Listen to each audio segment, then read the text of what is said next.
Hello friends, स्वागत है आपका हमारे यूट्यूब चैनल में। आज का जो क्वेश्चन है सारे के सारे PYQs है, मतलब कि 8 जनवरी 2022 में पूछे गए CGP के सारे क्वेश्चन के सॉल्यूशन करेंगे हम लोग। चलते हैं हमारे क्वेश्चन की तरफ। तो आज का हमारा पहला क्वेश्चन है कि विकासात्मक परिवर्तन। तो पहला ऑप्शन है कि सभी संस्कृतियों के बच्चे में सार्वभौमिक गति से होते हैं। उसके बाद दूसरा ऑप्शन है कि मध्य बाल्यकाल तक बहुत तेज गति से होते हैं और फिर रुक जाते हैं। तीसरा ऑप्शन है कि हमेशा एक रही तरीके से होते हैं और एक आयामी होते हैं। चौथा ऑप्शन है कि वंशानुगत कारकों और पर्यावरणीय प्रभाव की परस्पर क्रिया है। तो चौथा ऑप्शन बिल्कुल राइट है कि वंशानुगत कारक और पर्यावरणीय प्रभाव की परस्पर क्रिया, इसलिए राइट आंसर 4 हो जाएगा। ठीक है, उसके बाद नेक्स्ट क्वेश्चन है हमारा। नेक्स्ट क्वेश्चन है कि देश स्थूल गत्यात्मक चालन कौशल का उदाहरण है, जबकि देश में सूक्ष्म गत्यात्मक कौशल की आवश्यकता है। तो पहला ऑप्शन है कि भागना, चित्र बनाना, निचोड़ना, चलने, उसके बाद पकड़ना, चढ़ना, आड़ी तिरछी रेखा बनाना, ताली बजाना। तो पहला में क्या बोल रहा है कि स्थूल गत्यात्मक, और दूसरा में बोल रहा है सूक्ष्म गत्यात्मक। तो स्थूल गत्यात्मक भाग दौड़ से होता है, तो इस टाइप से भागना, और सूक्ष्म गत्यात्मक में होता है कि हैंड आई कोऑर्डिनेशन, चित्र बनाने में हैंड आई कोऑर्डिनेशन होता है। इसका राइट आंसर पहला ही हो जाएगा। ठीक है, राइट आंसर पहला हो जाएगा। उसके बाद चलते हैं तीसरे नंबर की तरफ। तीसरा में होता है कि इनमें से कौन सी बच्ची मध्य बाल्य अवस्था में होगी। मध्य बाल्य अवस्था में तो पहला है कि एक बच्ची जिसने अभी सामाजिक संदर्भ में नकल करना शुरू किया है। उसके बाद दूसरा ऑप्शन है एक बच्ची जो जो अमृत विचारों का आसानी से पालन कर सकती है। उसके तीसरा है कि एक बच्ची जो सकारात्मक खेलों में सम्मिलित नहीं हो सकती। उसके चौथा एक बच्ची जो तार्किक रूप से तर्क कर सकती है और संरक्षण कर पाती है। इसका राइट आंसर होगा 4 कि एक बच्ची जो तार्किक रूप से तर्क कर सकती है और संरक्षण कर पाती है। ठीक है, उसके बाद चलते हैं 4 नंबर की तरफ। 4 नंबर है कि अभिकथन है कि बच्चे सर्वप्रथम अपने विचार में व्यवहार के तरीके सीखते हैं एवं मूल्य और जीवन में मानदंडों को मानते हैं। कारण है कि परिवार बच्चों के सामाजिक कारण का एक द्वितीय अभिकारक है। तो इसका राइट आंसर हो जाएगा परिवार बच्चे के सामाजिक कारण का द्वितीय कारण है, जबकि परिवार पहला अभिकारक होता है। ठीक है, तो ये गलत हो जाएगा। तो 4 नंबर का राइट आंसर हो जाएगा, कहाँ ए सही है किंतु 3 नंबर में है, ए सही है किंतु आर गलत है। इसका राइट आंसर हो जाएगा 3। ठीक है, 5 नंबर क्वेश्चन है कि निम्नलिखित में से कौन सा युग्म सही सुमेलित है। तो पहला ऑप्शन है कि शैशव अवस्था में बच्चा तर्क को लागू करता है, अनुमान लगाने में सक्षम होता है। शैशव अवस्था में बच्चा तर्क कैसे करेगा, जन्म के बाद का जो अवस्था होता है वो शैशव अवस्था होता है, इसमें तर्क लगाना स्टार्ट कैसे कर जाएगा, ये तो गलत हो गया। उसके बाद नेक्स्ट ऑप्शन है हमारा कि पूर्व संक्रियात्मक अवस्था में बच्चा निगमनात्मक तार्किक सोच प्रारंभ हो जाता है। नहीं, ये तो अमूर्त में होता है। तीसरा ऑप्शन है कि अमूर्त संक्रियात्मक अवस्था में बच्चा वर्गीकरण व संरचना कर पाता है, बिल्कुल सही है। चौथा ऑप्शन है अमूर्त संक्रियात्मक अवस्था में अनुकरण की शुरुआत, नहीं ये गलत है। तो इसका राइट आंसर हो जाएगा तीसरा। ठीक है, उसके बाद 6 नंबर क्वेश्चन है कि पियाजे के संज्ञानात्मक विकास के सिद्धांत के अनुसार स्वयं व पर्यावरण के बीच संतुलन की खोज की प्रक्रिया क्या कहलाती है। पहला ऑप्शन है समीकरण, दूसरा संगठन, तीसरा समावेशन या समायोजन। तो इसका राइट आंसर हो जाएगा समीकरण। ठीक है, और उसके बाद 7 नंबर क्वेश्चन कि निम्नलिखित में से कौन सा कथन लेव वायगोत्स्की के बच्चों के बारे में विचार को सही प्रकार से दर्शाता है। तो पहला ऑप्शन है कि वायागोत्स्की ने सुझाव दिया है कि बच्चों में बहुत सी क्षमताएं होती है जिनमें वो कार्य सम्मिलित है, जिन्हें बच्चों की सहायता के साथ कर सकते हैं। दूसरा ऑप्शन है वायागोत्स्की बच्चों को एक कूड़े कागज के रूप में देखते हैं। तीसरा ऑप्शन है कि वायागोत्स्की ने प्रस्तावित किया कि बच्चे वयस्कों की तुलना में मात्रात्मक रूप से कम सोचते हैं। चौथा कि वायागोत्स्की ने बच्चों की क्षमताओं को बहुत कम आंका। तो इसका राइट आंसर पहला ही हो जाएगा। ठीक है, उसके बाद 8 नंबर क्वेश्चन है कि एक शिक्षिका किस संरचना का उपयोग करती है जब वो एक बच्चों की जिक्सो पहेली बनाने में सहायता करती है इशारे व संकेतों से।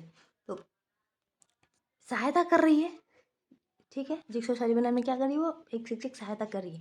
तो पहला ऑप्शन है स्वतंत्र खोज, दूसरा है पोर्टफोलियो, तीसरा है उद्दीपन, चौथा है अनुसरण। तो इसका राइट आंसर हो जाएगा पोर्टफोलियो।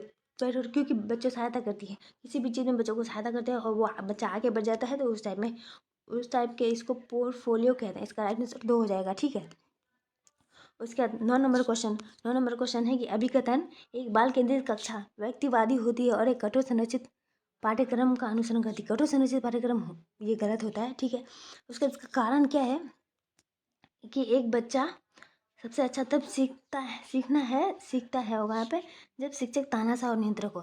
जब शिक्षक तानाशाह और नियंत्रण होगा तो बच्चा कैसे सीखेगा, दोनों ही गलत है, आर और ए दोनों गलत है, ठीक है। उसके बाद 10 नंबर क्वेश्चन, निम्नलिखित में से क्या एक प्रगतिशील कक्षा की विशेषता है। प्रगतिशील कक्षा की विशेषता कौन सी है। पहला ऑप्शन है शिक्षक पूरी तरह से कक्षा को नियंत्रित करती है। दूसरा ऑप्शन है बच्चों की भागीदारी न्यूनतम है। तीसरा ऑप्शन है कि गतिविधि या कार्य करते समय बच्चों का मूल्यांकन किया जाता है। चौथा ऑप्शन है समय सारणी और बैठने की व्यवस्था। तो उसका राइट आंसर हो जाएगा 3 की गतिविधियों या कार्य करते समय बच्चों का मूल्यांकन किया जाता है, क्योंकि जब गतिविधि या कार्य हो रहा है उसी टाइम मूल्यांकन हो रहा है, तो इसका राइट आंसर 3 हो जाएगा, ठीक है। 11 नंबर क्वेश्चन, 11 नंबर क्वेश्चन क्या कहता है कि अमृत तर्क देता है कि हम कानून को बदल सकते हैं यदि वो समाज की आवश्यकताओं को पूरा नहीं करते हैं, लेकिन ये आपसी सहमति और लोकतांत्रिक प्रक्रिया के माध्यम से किया जाना चाहिए। लॉरेंस कार्वर के अनुसार अमृत अमृत नैतिक तर्क किस अवस्था में आता है, तो किस अवस्था में आता है। पहला ऑप्शन है सामाजिक व्यवस्था अभिविन्यास, सामाजिक अनुबंधन अभिविन्यास, सार्वभौमिक नैतिक सिद्धांत अभिविन्यास, और चौथा है कि अच्छा लड़का अच्छी लड़की अभिविन्यास। तो इसका राइट आंसर हो जाएगा 2 नंबर की सामाजिक अनुबंधन अभिविन्यास कर रहा है, ठीक है। उसके बाद 12 नंबर क्वेश्चन है कि हावर्ड गार्डन के सिद्धांत में देश बुद्धि के व्यक्तियों में अपनी पहचान, मानव अस्तित्व और जीवन के अर्थ के बारे में संवेदनशील होती है। अपनी पहचान की बात कर, अपनी पहचान कौन सी बुद्धि में होती है। तो पहला ऑप्शन है प्रकृतिवादी, दूसरा है भाषाई, अंतर्वैयक्तिक या अंतर्वैयक्तिक। तो इसका राइट आंसर हो जाएगा 4 नंबर अंतर्वैयक्तिक, ठीक है। नेक्स्ट क्वेश्चन है हमारा 3 नंबर कि एक गिफ्ट के तौर पर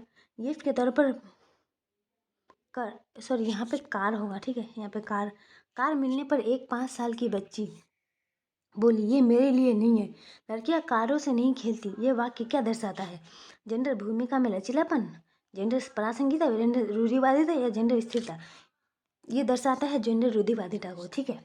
उसके बाद 14 नंबर क्वेश्चन है कि कक्षा में संस्कृति व भाषाई भिन्नताओं को ध्यान में रखते हुए कौन सी नीति प्रभावी होगी। पहला है मानकीकृत व कठोर पाठ्यचर्या का पालन, दूसरा है प्रत्येक निर्देश के तरीके का उपयोग करना, तीसरा है कक्षा में प्रतिस्पर्धा की भावना को बढ़ावा देना, चौथा है भिन्नताओं का अभाव के रूप में ना देखना।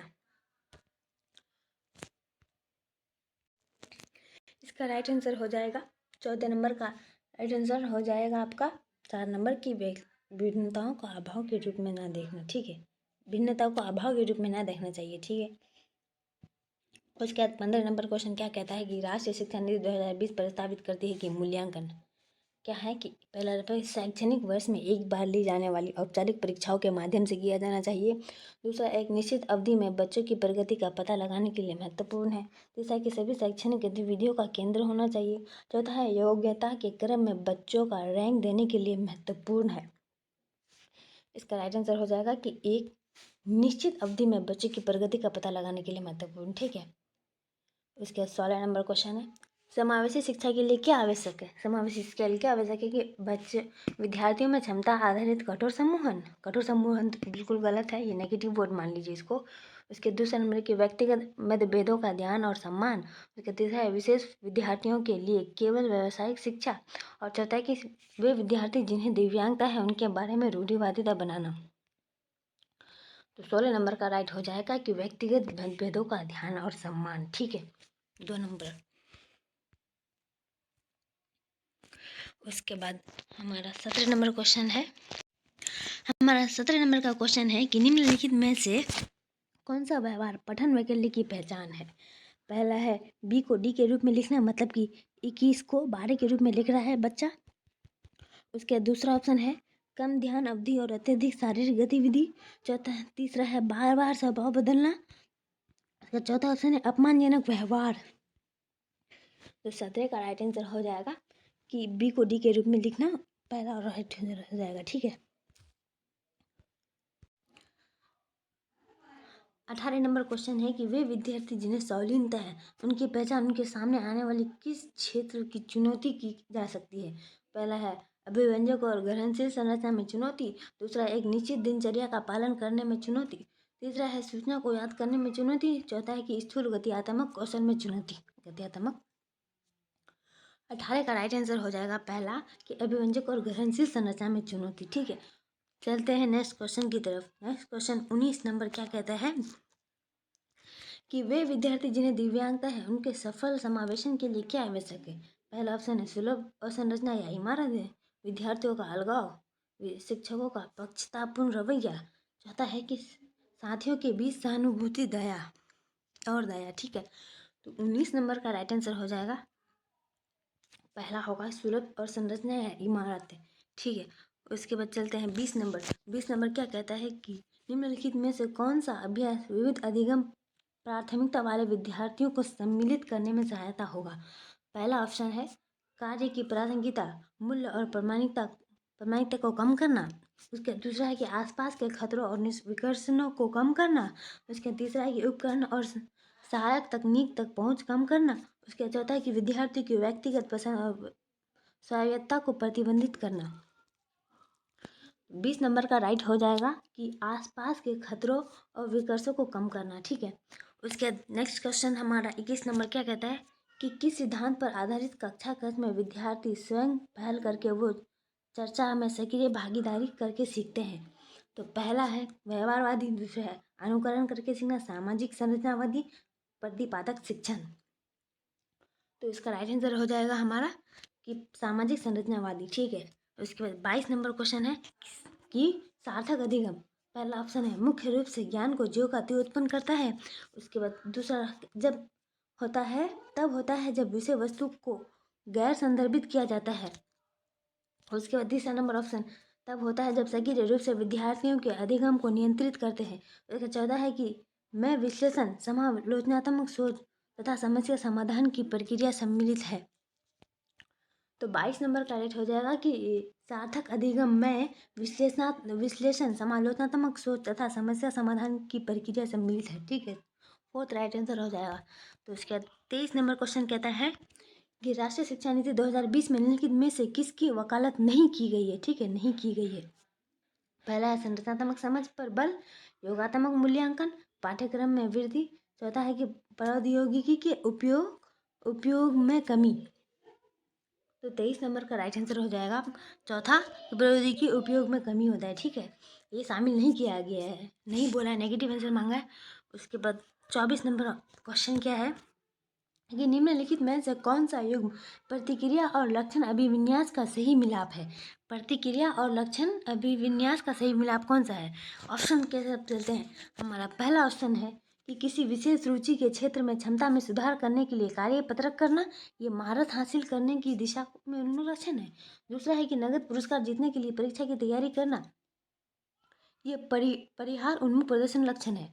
उसका तीसरा बोल रहा है कि कक्षा में प्रथम स्थान प्राप्त करने के लिए किसी विषय की अतिरिक्त कक्षाएं लेना, ये परिवहन उन्मुख निपुणता लक्षण है। उसके चौथा बोल रहा है कि दूसरों से पिछला प्रदर्शन न करने के लिए कड़ी मेहनत करना, या प्रदर्शन की शिक्षा में उन्मुख लक्षण। तो इसका राइट आंसर हो जाएगा पहला कि किसी विशेष रुचि के क्षेत्र में क्षमता में सुधार करने के लिए कार्यपत्रक, ये महारत हासिल करने की दिशा का उन्मुख लक्षण है। ठीक है, उसके बाद चलते हैं नेक्स्ट क्वेश्चन की तरफ। नेक्स्ट क्वेश्चन 25 नंबर क्या कहता है कि विद्यार्थियों के अधिगम को सुसाध्य करने के लिए एक शिक्षिका को निम्नलिखित में से किस पर ध्यान देना चाहिए। पहला ऑप्शन है कि परीक्षाओं के प्रति भय पैदा करना, दूसरा है रटकर याद करने पर बल देना यहाँ पे होगा। उसके बाद तीसरा है निष्क्रिय सुनने को बढ़ावा देना, चौथा है बच्चों को पूर्व ज्ञान से संबंध जोड़ना। उसके ये परीक्षा में भय पैदा करना, ये नेगेटिव वन मान लीजिए। उसके रट कर ये भी नेगेटिव वन होता है। ठीक है, निष्क्रिय ये भी नेगेटिव है। तो इसका राइट आंसर हो जाएगा फोर्थ, कि बच्चों को पूर्व ज्ञान से संबंधित जोड़ना। ठीक है, उसके बाद चलते हैं 26 नंबर की तरफ। 26 नंबर कहते हैं कि निम्नलिखित में से कौन सा विद्यार्थी द्वारा निर्मित भ्रांतियों से निपटने के लिए रचनात्मक दृष्टिकोण है। भ्रांतियों से निपटने के लिए रचनात्मक दृष्टिकोण कौन सा है। तो पहला ऑप्शन है रटकर याद करने के लिए बहुत सारी विषय वस्तु देना, रटकर हम बताएं कि ये नेगेटिव होता है। उसका दूसरा ऑप्शन है कि ऐसी परिस्थितियाँ बनाना जहाँ गलत धारणाएं व्यक्त करना प्रतिबंधित हो। उसके तीसरा भ्रांतियों के प्रति उत्तर हेतु प्रयोग और अवलोकन के अवसर देना। उसके चौथा है कि विद्यार्थियों की पूर्व साम्यताओं और वैकल्पिक अवधारणाओं की अनदेखा करना। तो 26 नंबर का राइट हो जाएगा इसका भ्रांतियों के प्रति उत्तर हेतु प्रयोग और अवलोकन का अवसर देना। 3 नंबर राइट हो जाएगा।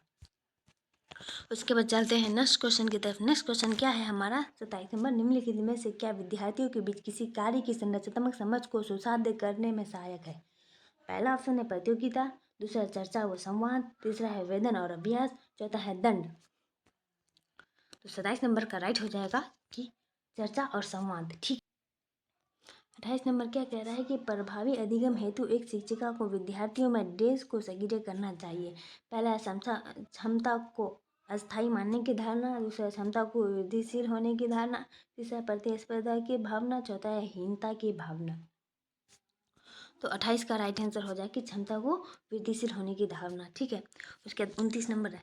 29 नंबर क्या कहता है कि निम्नलिखित में से कौन सा बाह्य अभिप्रेरणा का उदाहरण नहीं है? ठीक है, नहीं बोल रहा है, नेगेटिव आंसर मांग रहा है, बाह्य अभिप्रेरणा का उदाहरण नहीं है। ठीक है। तो पहला ऑप्शन है कि दंड से बचने के लिए गृह कार्य करना, दूसरा है ज्ञान प्राप्त करने के लिए वाद विवाद समूह में सम्मिलित होना, तीसरा है प्रतियोगिता जीतने के लिए शतरंज सीखना, चौथा है कि साथियों को प्रभावित करने के लिए नृत्य में भाग लेना। 29 नंबर का राइट हो जाएगा कि ज्ञान प्राप्त करने के लिए वाद विवाद समूह में सम्मिलित होना। ये बाह्य उदाहरण नहीं है। ठीक है। उसके बाद 30 नंबर, ये हमारा लास्ट क्वेश्चन है। ये क्वेश्चन क्या कहता है, ये देश के उपयोग से विद्यार्थियों की उपलब्धि में देश होने की संभावना है। ठीक है। ऑप्शन की तरफ चलते हैं।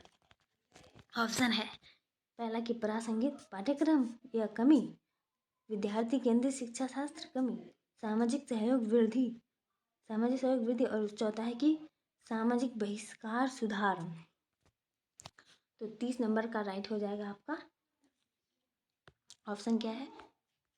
30 नंबर का ऑप्शन ये देखिए, यहाँ पे नहीं दिख रहा है, क्वेश्चन पढ़ लीजिए उसके आंसर। इसका राइट आंसर 3 नंबर हो जाएगा। ठीक है, सामाजिक सहयोग वृद्धि। ठीक है, शुक्रिया। हम लोग आज 30 के क्वेश्चन 30 आंसर किए। ये सारे के सारे PYQs थे, मतलब जनवरी 2022 में पूछे गए सारे के सारे CGP के क्वेश्चन थे। ठीक है, थैंक यू।